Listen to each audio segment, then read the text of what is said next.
the things I'd want people to think about, when they're going to start this entrepreneurial journey that they're going on, right, is one, know what the end goal is. And your end goal can change at any time. That's fine. So you don't have to stick to it, but, reevaluate it. Maybe every year, maybe every 6 months, maybe every year. Just look and say, what do I want? Because it will change as well. You grow up and say, oh, I want 10 children. Then you have one child, you're like, actually, I want 2. So it will change, but, have those things, know what you want so you know what you're working for and you don't waste your life. And the reason why I think it's so important is because most very, very, very successful people have got their final words or some of the last things they said in their last period of their life when they're talking. They've all said the same thing. And this is where it comes from. They all said the same thing. They all say that they regretted working as hard as they did. And if they could go back, what they would change, all the same thing. I'd spend more time with my family. I'd have spent more time with my loved ones. I'd have been more involved. I would have seen my children more. I would have gone to their plays. I would have gone to this, I would have gone to that. Because these are the moments that, the extra money you make doesn't replace.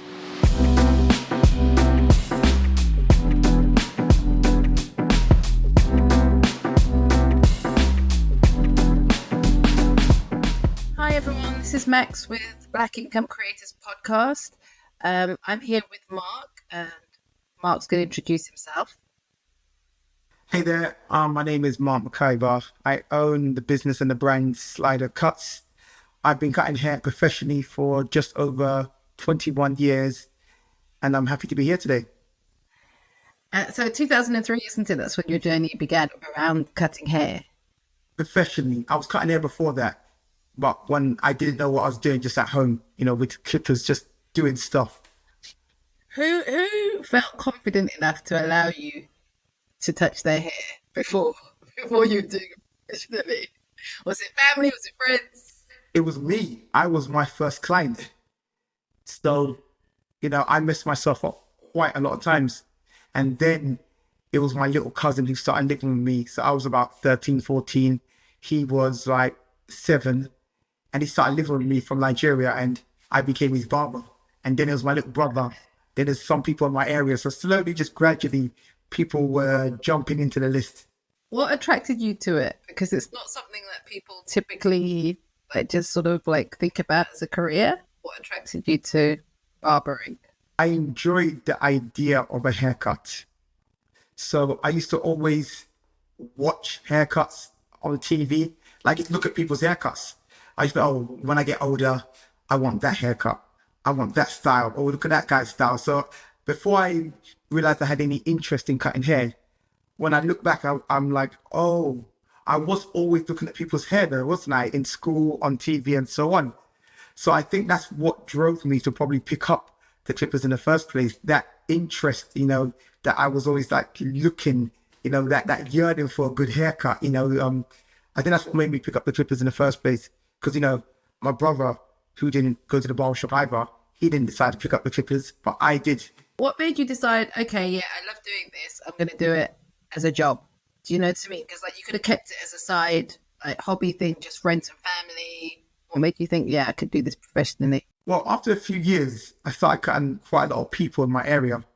So while I was in college, I was 18, 17 actually. And I was in college and I'm doing all these haircuts outside of college. And I thought, actually, maybe I could get a job, being a barber somewhere. That could be, anywhere. My auntie had this place where her friend was wanting to open up a cab station or something along these lines. It was closing down a cab station and was thinking about a barber shop or a barber space in the space. So she's seen me cutting hair and she basically was going to put me forward to be in this space. So I was like, yeah, cool, this is what it's going to be. But it never happened in the end. So it wasn't that I wasn't pursuing anything really. It was just if the opportunity came, it came. So then one day my brother said to me because my brother was now going to this local barbershop, get his haircut, and he said to me, oh, you're better than one of the barbers in that shop. So for a joke, I saw the manager on the street and I just said to him, oh, I'm better than your barber, just as a joke. And he said, oh, okay, if you're better than him, then, come and take his place, come on. And I was like, oh, wow, I was just joking. But then every time he saw me for the next few months, he kept saying to me, so when am I coming to work there? So after a few months, I eventually said, you know what? Oh, I will work here, and that's how it all started. So it wasn't even something I was even pursuing. It's just, if I never walked up to him that day and said to him, I'm better than your barber, I don't know where my life would be right now, or what it looked like, or what I'd be doing. I just don't know. And it's not just cutting the hair. I suppose it's the interaction. Well, yeah, and to be honest, my performing arts years and my acting years and so on have helped me a lot in my career. So even though I'm not acting or dancing or singing or anything else within direct performing, all the skills I picked up those years have helped me 100% in what I do now. That is doing interviews, that is engaging with clients, that is mainly to do maybe the social media side of things, the content which I create, is the performing arts, kind of background that helped me with those things there. Clarity, diction. By nature, I speak too fast. So, acknowledging that and being like, slow down your words, take your time. Even things like when I'm talking to the camera, a lot of people say they are shy on camera. And I think it's because of my performing arts days that I'm not that shy on camera, because I'm like, I understand it's just even if you're just doing an interview, it's a form of acting, however you feel inside doesn't really matter, just about what you're presenting. So because I understand these things and I've, done these things, it's helped me a lot in my career. Yeah. And interestingly, 2003, you went into, sort of bricks and mortar type business when a lot of people were doing stuff online. So what was the kind of thought process there? Because a lot of people were starting to do internet business, 2003 stuff, and you were like, I want a bricks and mortar type business. Well, yeah, I guess with me, because I somewhat fell into it, it wasn't really a decision I sat down and made, although I made the decision to go and work in that barbershop. But it wasn't like at that time I was like, okay, where do I want to go? What do I want to do? Because at that time, my focus was still on being an actor. I was still in college. I want to be an actor or do something within performing. So even when I was cutting hair, this was kind of like a side thing. It wasn't the thing I wanted to do. So you were the original side hustler, basically. something along those lines, basically it was a side hustle, but where I was fortunate, and I always tell people this part of the story, because I always tell people, this is the important part, which is, even though it was my quote unquote side hustle, I never treated it like a side hustle. I just mentally knew if, there's other things I wanted to do, and if those things, opportunities came within those regions, I would take it. But externally, nobody would ever be able to see that. Because the way I treated what I was doing in cutting hair, you would think I wanted to be a barber for the rest of my life. Because I've always had this thing, whatever you're in, do properly. I just think that in everything in life, if you're in it, do it properly. If you're in a relationship and it starts going wrong and you feel like you're going to leave, well, until you leave, be in it properly. And then when you don't want to be in it, then leave. But don't kind of leave before you've left. Just hope. And I think a lot of people do that with jobs and, businesses. They've already exited the building. What I mean? They left and then they don't give their 100%. And people feel that. That's what they remember about them. They always remember the end. Nobody remembers the middle and the beginning. They remember the end. So that kind of makes it. So when did you sort of realise that actually you'd fallen into this? Yes, it was kind of by accident, kind of by your interest in hair. When did you realise actually I can make a full-time career business out of this? So I started cutting hair when I was 18 years old, 2003, I think 2007. No, that's a lie. About 6-7 years in, so it's 2009, I think. 2008, 2009 is when I decided that actually this is what I'm going to do. And during that time, what happened was I done a access to uni course for social work, because I thought maybe I want to be a social worker. I also thought that I wanted to be a counselor, therapist, counselor. So we did a bit of that in social work, but I didn't end up going that road. I also wanted to do photography. I didn't do anything in that, but I like taking pictures at the time. And I also did a course in a personal training course. So I became a qualified personal trainer. By the end of the personal training and qualification, or around that time when I was doing the qualification, which was like 2008, 2009, I think at that time that I thought, actually, barbering is what I want to do. And the reason why I came to that kind of like conclusion was because even all the things I wanted to do, I realized that all the things I wanted to do in life, I was doing through barbering, or I could. No, let me not lie, actually. I didn't realize it yet. Later on, I realized that all the things I wanted to do outside of barbering, I started doing through barbering. But I just came to realize, actually, it's a good career. I like what I'm doing. I get to talk to clients, the counseling part of life, which I wanted to do, I kind of do with clients. It's just, I'm good at what I do. And I just decided, actually, I'm going to be a barber. I want to stay doing the barbering. And it was good because, while I said I was fortunate, because I never had to change anything. Because prior to this, it's not like I had to switch anything over and say, okay, cool, now let me take barbering serious. Because I was always taking it serious, even when I didn't know if it was the thing I wanted to do. So what happened was mentally now I was like, this is the road I'm going down. But nothing changed about the way I worked. Yeah. And what was the reaction of people around you? Like when you did make that kind of, like you say, nothing changed, but you were like, I'm going to make this my focus now. What were people saying? Kind of like, yeah, you should have done this from like 5 years ago. Or were people a bit concerned that it was a bit of a risky business? Nobody knew. I didn't tell anybody, to be honest. It was just something, it was just inside of myself, just let me know this is what I'm doing, because it was hey or nay, whether or not I was pursuing it or I wasn't, or whatever I was doing. I don't think you go around, I didn't speak to anyone about it. It was just a decision I made in myself. So I feel like a lot of people probably thought I was going to be a barber anyway at that time. Because the way it looked from the way I worked so many hours as a stage. I was working like 7 days a week. So from the outside, it looked like, this is what you're doing. And that's why I said, if you're in it, be in it properly. Because even if you don't want to do it eventually, there's nothing wrong with giving everything your all. And if you do decide to pursue it, then great. You've invested a lot of good time and energy and so on into that industry. But like you just said about the performing arts, social work, counselling, etc., all of those things that you sort of dipped into, they gave you skills that, even though you didn't go down those roads eventually, they gave you the skills to then, you know what I mean? Yeah. Work with in other areas. So now that you're doing it, performing arts helps. Counselling must help because God only knows how much counselling goes on in those spaces. Do you know what I mean? It's like, yeah. So then once you did that, you're working for someone else, obviously. When did you decide to go solo or like just work for yourself? So I decided to go solo probably, I think it was 2016, 2015, 2016, something like that. Maybe 2015.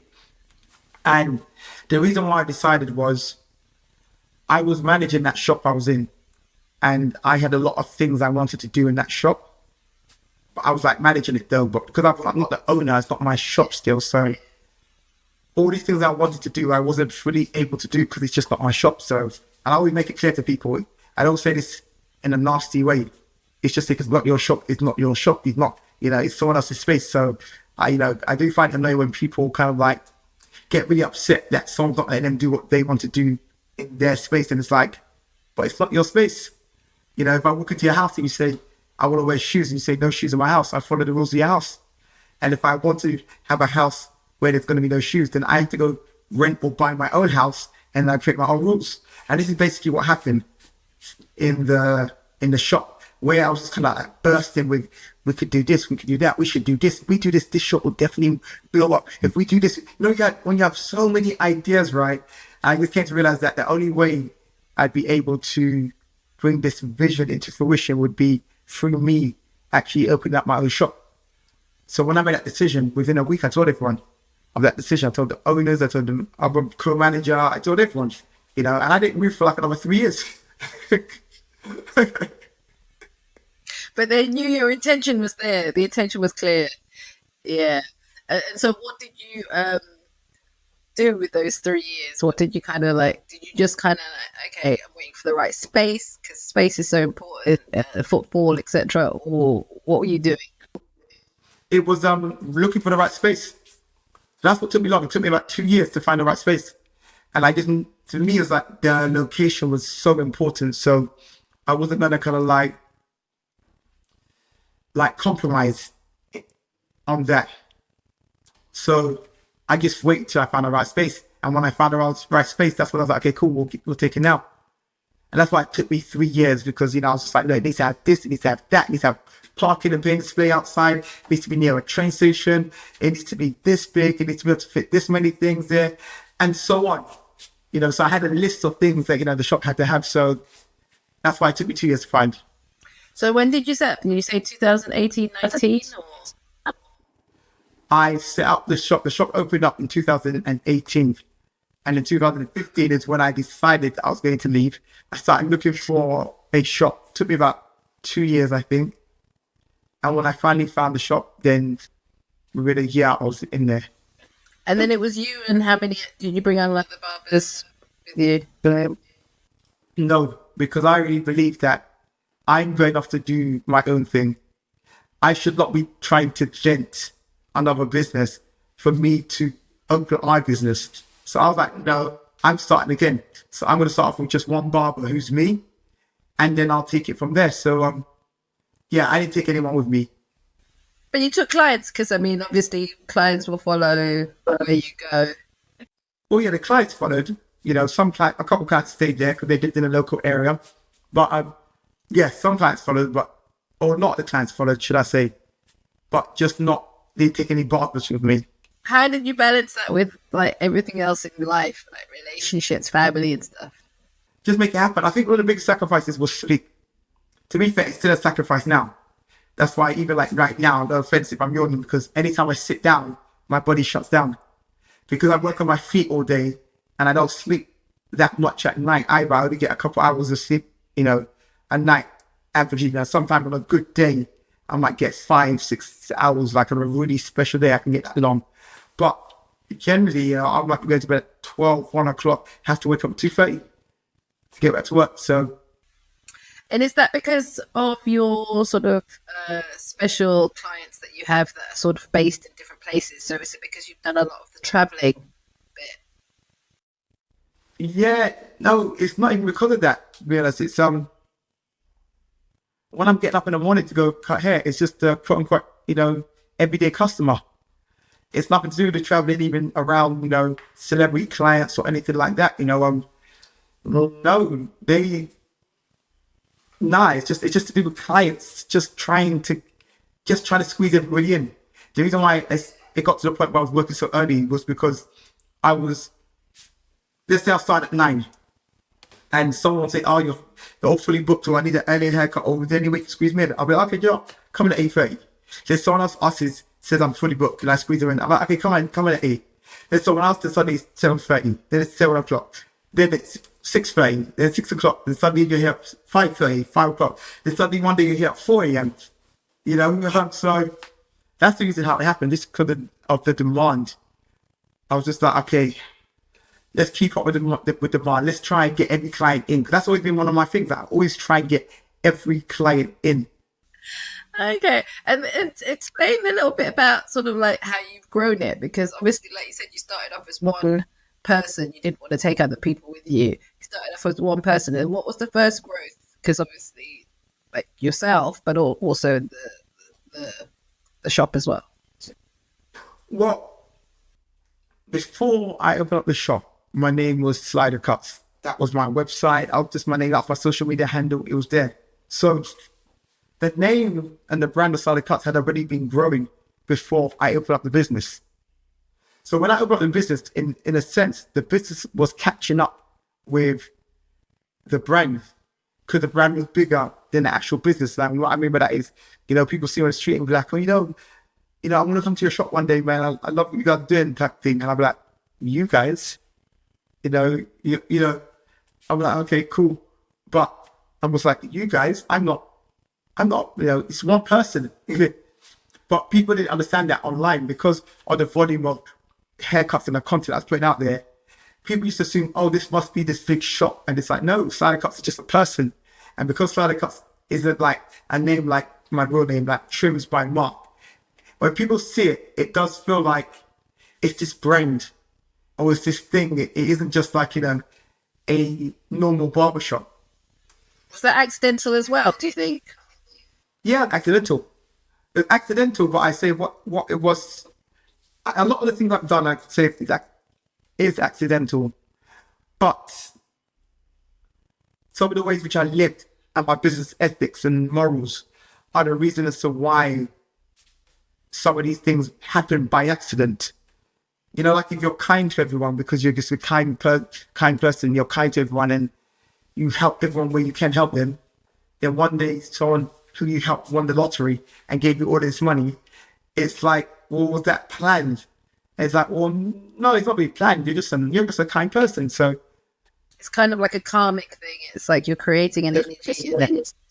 Yeah. It's almost like so it's almost like it is still I'm still fortunate. I'm still, it is a situation where I can't say that I've, planned this, but when I look back and I look at the ingredients that went into it, it's like, it makes sense. Like, if you keep acting that way and behaving yourself in that way, then when opportunities come around, you're most likely to get. Explain a little bit about how you kind of, and I'm sure you're going to say it's by accident, but how you kind of got to be like celebrity barber.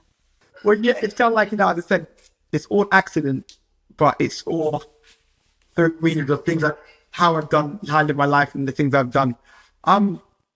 With the celebrity cut clients, I think one was I worked in a shop where the older barber was cutting quite a few celebrities. So I was watching it, I was in it, I was around it. And the time when he'd go on holiday, he'd get me to cut their hair. So now I'm kind of like, I'm delving into that world a little bit. And then suddenly, word of mouth, because I always tell people, you don't know who anybody is. You could be anybody. Beyonce could be your cousin. We don't know. Viola Davis could be your cousin. We don't know. Shaka Khan could be your cousin. We don't know. Kenny Price could be your cousin. We don't know, right? We don't know, right? So you could recommend me at any point to someone. And this is what actually started happening. Some people started recommending me places and be like, oh, come and cut this person's hair. Come cut that person's hair. Oh, my friend's coming over, or I'm taking this person around, can you give him a haircut? So it slowly just started happening where people were really taking an interest, especially when social media came out and I was using Instagram. People would be watching my page and when they come to the country being like, yes, I want him to cut my hair. So yeah, that's how it happened. It started just happening. Like, it came from working hard, being diligent and always being around and showing up.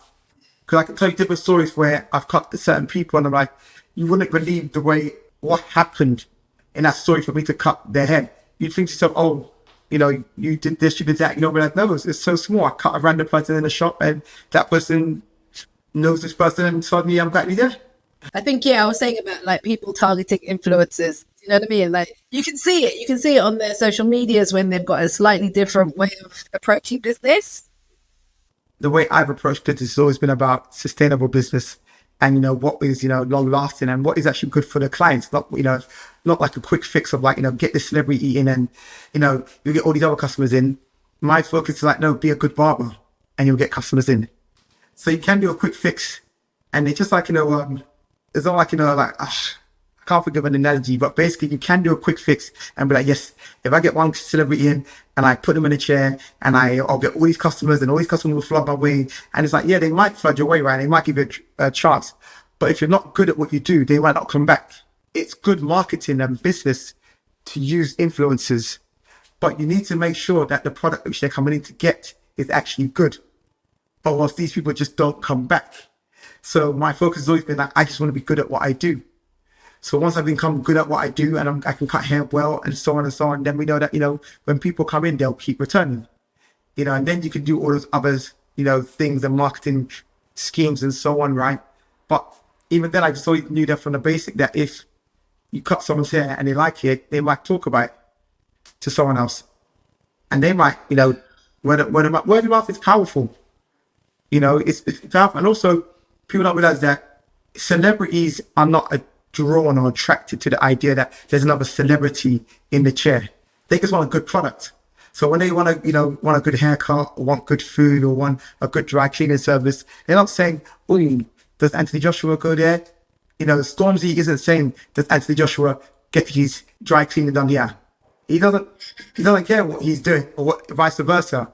So they can say to themselves, "Where's their good dry cleaners? Do they clean the clothes properly? Yeah, we want to go there." So people don't understand when they're even trying to get celebrities and then using other celebrities. It's like the celebrities don't think like that. They're just looking for good quality service. And that's what happened with me, where they were stumbling across me and through word of mouth from my social media and so on. And they were like, "Oh, this guy is serious about what he does. And he gives a good service. And, the haircuts are good. So we want to cut with him." And it has nothing to do with any celebrity. But then obviously when celebrities come in and they're on my page, then it boosts it even more. But what I'm happy about is at least it boosts it, but it boosts what I'm actually doing. So when they come to my page, they'll see content and they'll see quality haircuts. And when they come to the shop, they'll get a good haircut and a quality service. So it'll match up. So the celebrities are making things bigger, but it's not like we're selling some lie. Yeah. That makes sense. And I think it also goes back to that thing around sort of barbershops, hair salons being like a community hub. You know what I mean? Like people come somewhere where they get like the experience, you know what I mean? Not just like say good product, but a good experience, linking it to your counseling as well. And, I mean, I'm sure you've heard stories that you're kind of like, "Whoa, didn't expect to hear this in my chair." Definitely. Yeah, so I think there's something around that sort of like maybe a safe space. Yeah. I mean, do you get a lot of women coming into the shops? Oh, a lot. Really? A lot.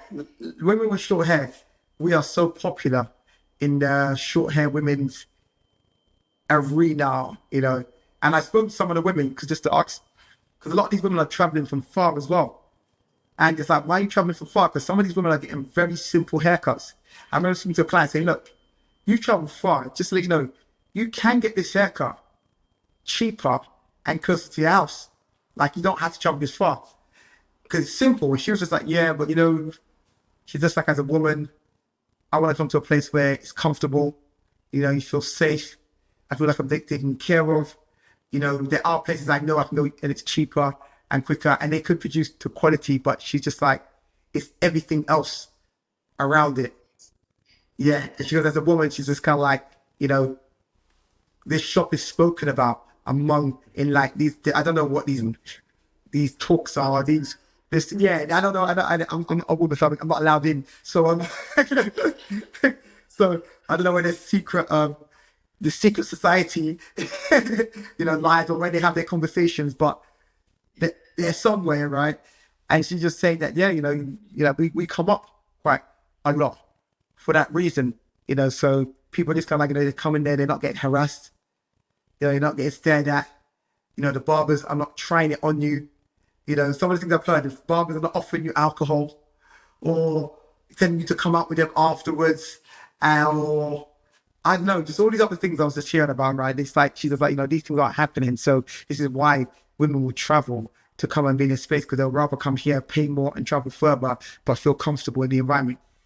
And I think that's really key. Like what you said is key, and it goes back to your word of mouth thing. So the Black community in particular are very big on word of mouth. If one person knows about it, everybody kind of gets to know about it. And women in particular, whether it's hair, whether it's like I don't know, like doctors, etc., all of that kind of stuff, they'll be like, "Go to that gynecologist, she's the best." You know what I mean? We are really like, we talk about it. So it's good that the reputation is not just, like you say, a big brand, a faceless brand. It's something that people are saying, "Yeah, go there, you'll be taken care of, nobody's going to harass you."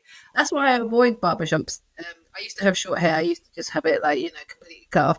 And it was like, no, I'm not doing the harassment thing every time I go into you just don't know. It could be the customer, it could be the barber. And you're like, I don't have energy for this. And you end up just saying, "I'll get a friend to do it for me," like just, shake it off. So it's good to hear that. And in terms of how many shops is it now that you've got? But I got one. And is it something that you thinking that you would expand, or would you be like, one is good? where I'm at in life right now, it's a hard no. Things could change. Things could change next week. Things could change next month. I don't know. But where I'm at now, it's a hard It's three no. kids under 10. Like, it's very difficult to be making, you know what I mean? Like making plans of like, yeah, I'll be going between shops and all that kind of stuff. Yeah. Yeah, it's just long, and also, I guess, as I've had this conversation twice now, this is the third time I'm talking about it in 3 days, which is, I think it's just important to know what you want out of life. And then when you figure out what you want out of life, working out what you need to do to provide that life for yourself. Because honestly, I think a lot of us are just chasing the next thing, and we're chasing the next thing for the sake of chasing the next thing. We're not looking for the actual achievement of the thing what I'm going for. It's more so the achievement of I've achieved something else. So it's kind of like, be like, okay, you got 4 shops, 5 shops, but in reality, for what I want out of life, do I need 4 shops to do that? So I was telling this guy over the last 2-3 days, I was saying, this is the life I want to live. I want to do this. I'd like to go on holiday every year, maybe twice. And then my wife would definitely want to go twice a year. I want to be around to spend time with my children. I like restaurants. I like eating food. So I want to be able to go out to different restaurants because I enjoy food. That's with my family. That's with friends.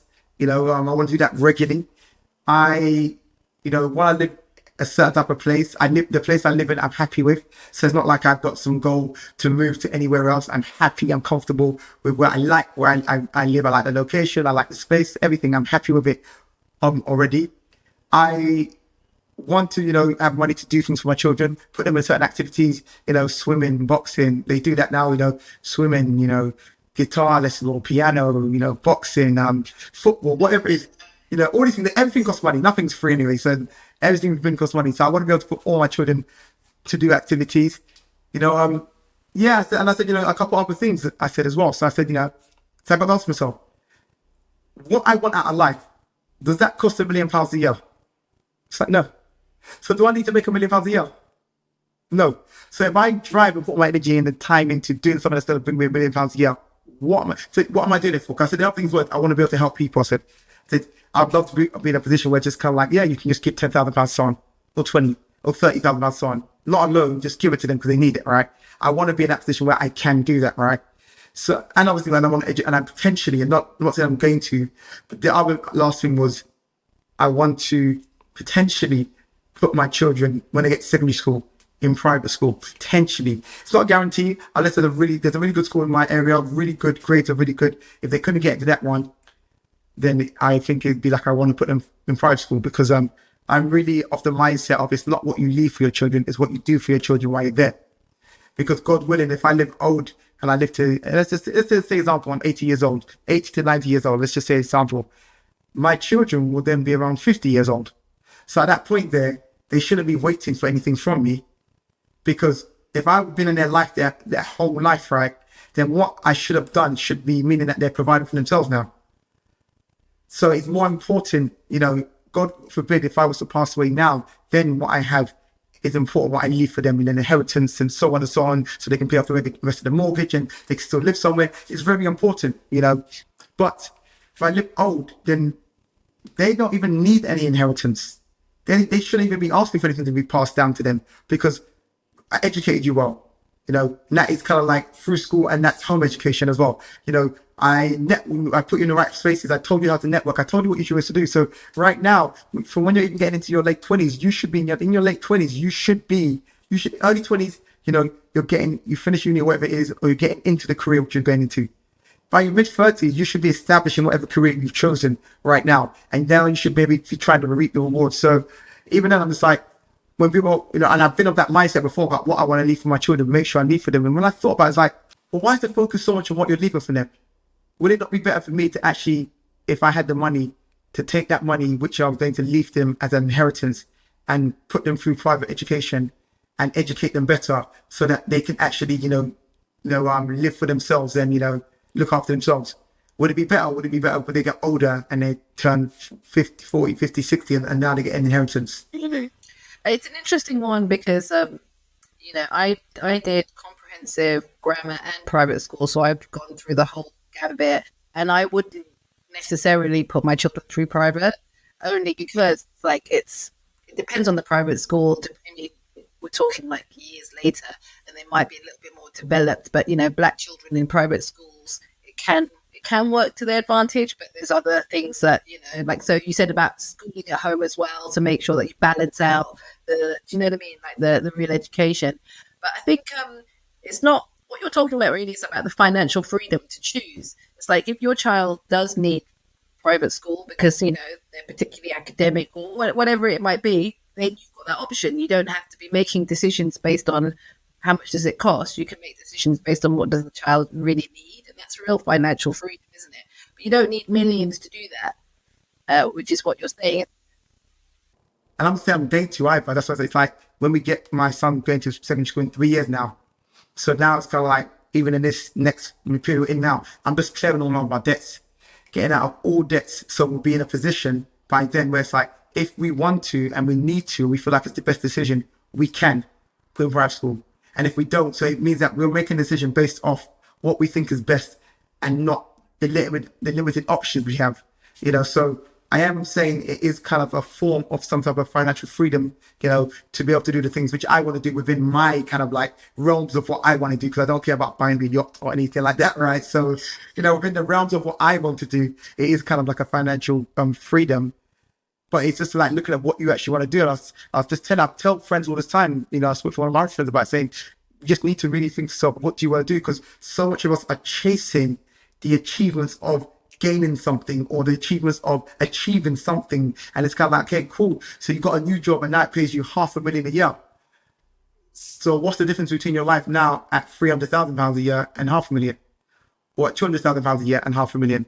It's like, you're probably doing the same things, but it just means that, okay, now I don't know, are you buying a car that's even bigger? Okay, now you're looking for a car that's actually even bigger now. But did you actually want a car that was bigger? Or is it because now you're making more money, you're having to look for something? Like I just said, it's just important for every individual just to work out what do they want out of life. Because life would be a lot easier if you worked out what those things were. I talk about it, funny enough, in my book, actually, Shaping Up Culture. It's in a chapter called Goals, which is most of us are chasing mediators. Because when I ask so many people what you want to do in life or what do you want out of life, how do you want to live, they always talk about money.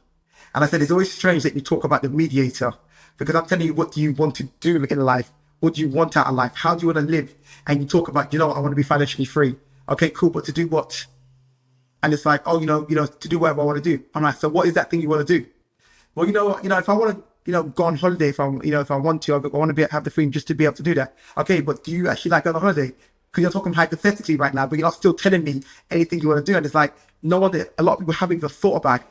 So now so now they just kind of like, I'm chasing money, I'm stacking money for what? And it's kind of like, you might not even need as much money as you saved. So the things you want to do in life might be a lifestyle of 50 grand a year, right?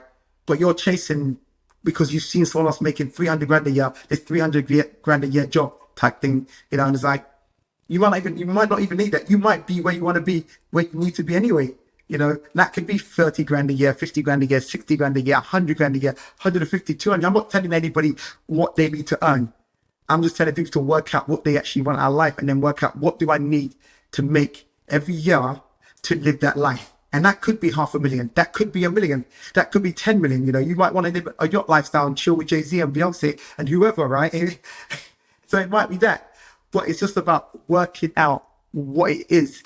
So that's why when it comes to the question of like, am I going to open up multiple shops? So now it's like, no, because it's just a lot of stress, a lot of time. I'm 39 years old now, 40 in a few months. And thank God, I'm able to even right now be living the life kind of what I want, in a sense of like, I want to be involved fully in my children's lives. So the way I work, that's why even now I still work some long hours. But I do it to be like Thursday, Friday, I work from anything from 4 a.m. to like 7 p.m. or 9 p.m. Cool. Those 2 days, I'm out. But then I'm around Monday, like today's Tuesday, today's Wednesday. Monday, Tuesday, I'm with my children all day, or drop them to school, pick them up from school. My daughter is 1.5. I'm there the whole time. Even today, Wednesday, which is my working day off. So this is when I'll do things like podcasts, recordings, create content. Sometimes I might have to go on site or set and, cut someone's hair. Earlier on I was filming some advert film type thing. I did a couple haircuts as well. But before that, I dropped my children to school, their first day of school today. Both of them dropped them to school. I'll be picking them up. So right now I'm kind of living a life where everything is working to what I want to do. So I'm around, my children see me all the time. I finish at 12 on Saturdays. So I go home, I'm with my wife, I'm with my children. Sundays, all day, family time. So I'm getting to work still, bringing money. I could work harder and bring in more money, but I've already identified what I want. And one of the most important things is I don't want to be a dad that's, a kind of like a present dad, meaning that I'm seen. I want to be an involved dad, which means it's not that I'm seen and you see me all the time and I'm passing and I'm in the house. No, I'm there. So I'll take you to the parties. I'll be at the parents' evenings. I'll be asking the teachers. I'll take you swimming lessons. I'll be talking to them saying what's going on with your development. I'll go to football and I'll be the parent on the sideline talking about, hey, carry on, stop, keep running. I'm not present, I'm involved. And when that's one of my most important things, which I want. And that's why I'm not chasing all these other things. But I am running a successful business though. So I'm not gonna negate that and act like, act like I'm not gonna like downplay it to be like, oh, I'm making £10,000 a year and I'm like, but I'm with my family. No, I've managed to build a successful business that brings in good money, and get to a place now where I can do the two, have successful business, be involved in my children's lives. I could be more successful in the business, but that doesn't mean it'll bring me anything more to what I want in life. It'll take away from the thing I actually want. How did you meet your wife? I met her through church, kind of. Through a friend at church. I thought you'd say church for some reason, but yeah. Yeah, through a friend at church. We're both at the same party, which was our mutual friend's party at church, and we were literally just walking out of the restaurant at the same time, and she was with someone, and they were just talking as we were walking out at the same time. I didn't know her. She was just talking about how to get to Leicester Square Station, but they were trying to work it out with each other. They were on their phones trying to work out which way is Leicester Square, and I knew where we were Selden. So I said, hey, we're going to Leicester Square Station. I said, come out, walk straight, turn left, turn right. So I don't know if you've been so fiddly. Yeah. Like, go straight down, turn left, turn right. And as I was saying it to them, I looked at their faces and they looked confused. So I was like, I'll take you. You know what? I'll drop you to the station because my car was outside. I said, I'll drop you to the station. And I'm not a stranger. Kind of, I've seen each other in church. So I'll drop you to the station. Then I just end up dropping them both home. And that's when we start talking. Right. And in terms of like the philosophy that you have around life and business and stuff like that, and obviously your faith, how important is it like the people around you reflect that?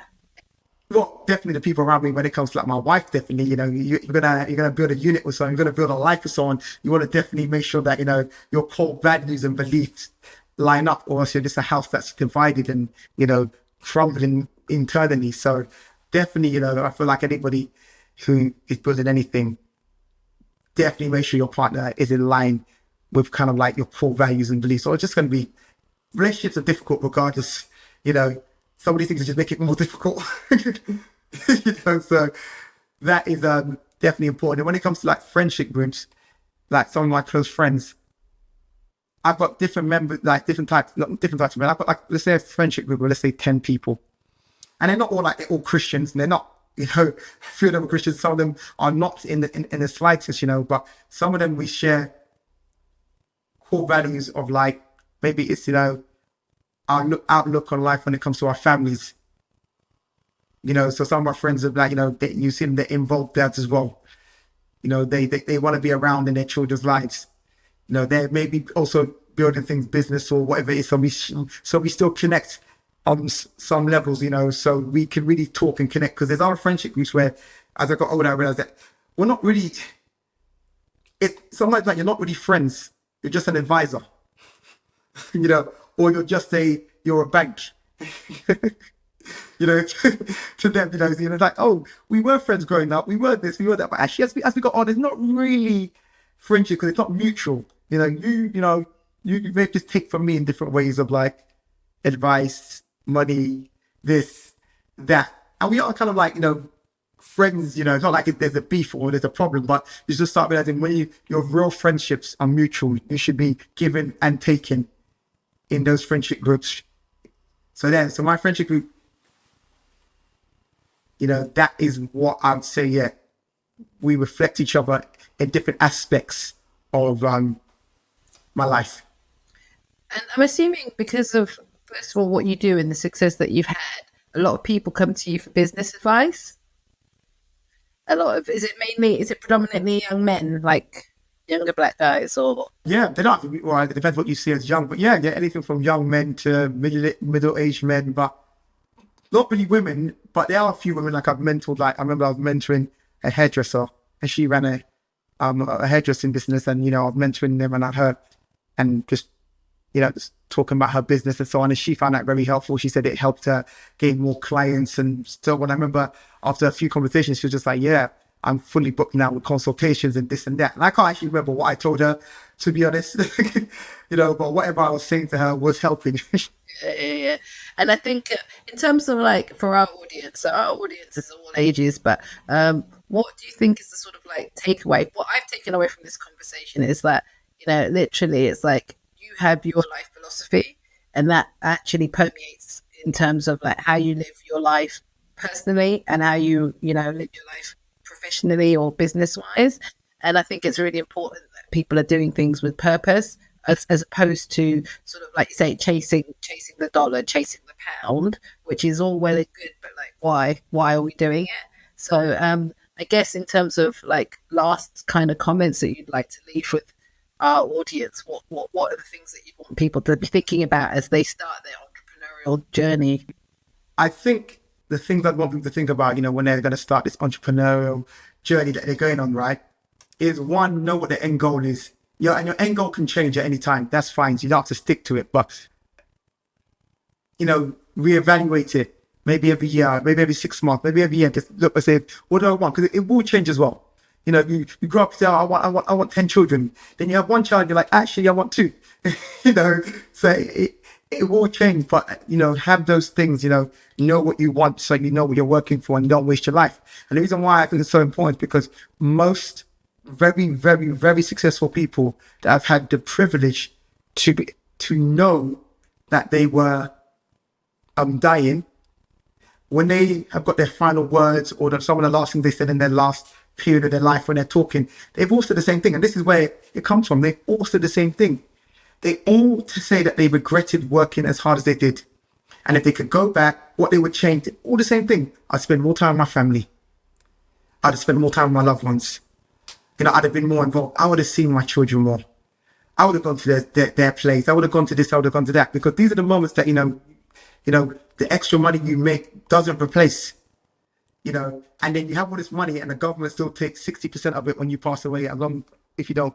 There are ways, things you can do, but, you still have to pay something, give it away to some degree, right? So if you work this hard to make all this excess and you didn't need to, and you sacrifice this life of, quality time, family, friends. So my life is not only I want to spend time with my family, it's my friends as well.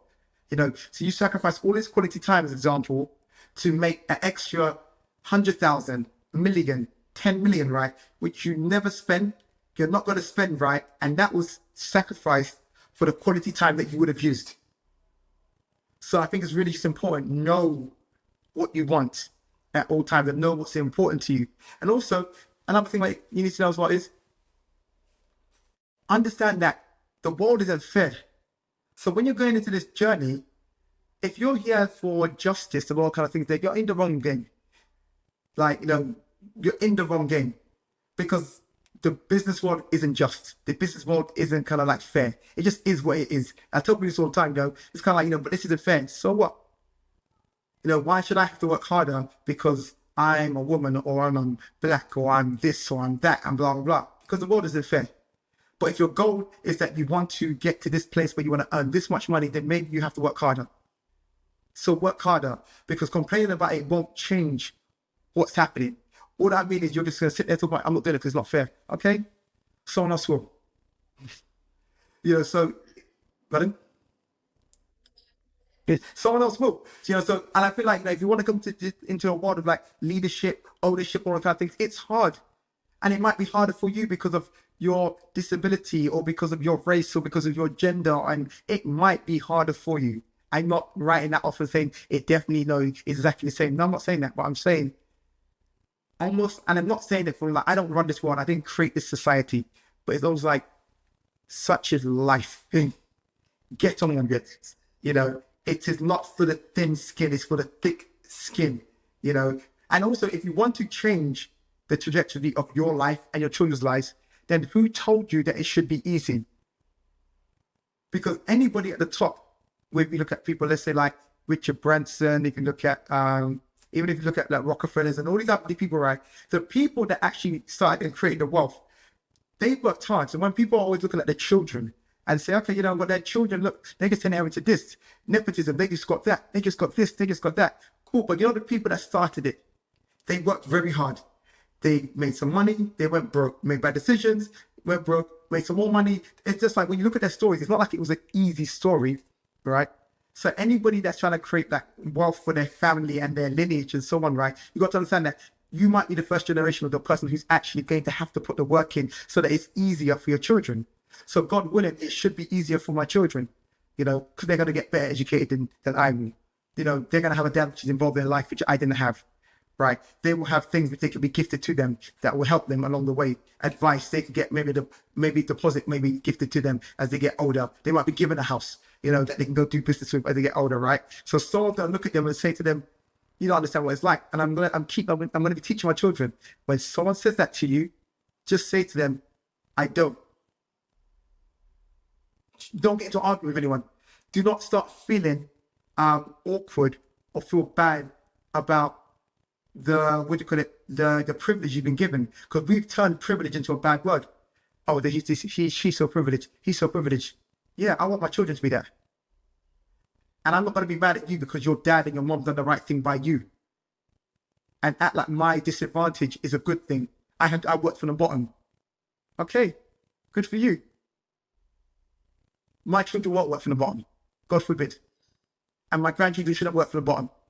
And I feel like even when, especially when I talk about even black, and talk about our society, but this is the society we come from, it's the thing that we need to get rid of. This idea of like working the hardest means the most. Like, that's where we see equity and value. It's kind of like, I argue with people who say to me, so often I've had this conversation with people where I said to people, they said to me, I don't think I'm going to let my children have this, because I feel like if they work from the bottom, it will teach them ethics and this and that and all stuff there. And I always say to people the same thing. When you look at the wealthier world, and just in London, just in England, look at the people which are more wealthy, right? Most of them have come from wealth. They've come from success, right? And they've been passed down things, right? Do they squander all the money? No, their grandchildren are still successful, and their great-grandchildren. So I don't want to get this idea from where you believe that if you come from success, that you're going to squander all the money. It's like, no, you know who squanders all the money? People who become successful without actually any education.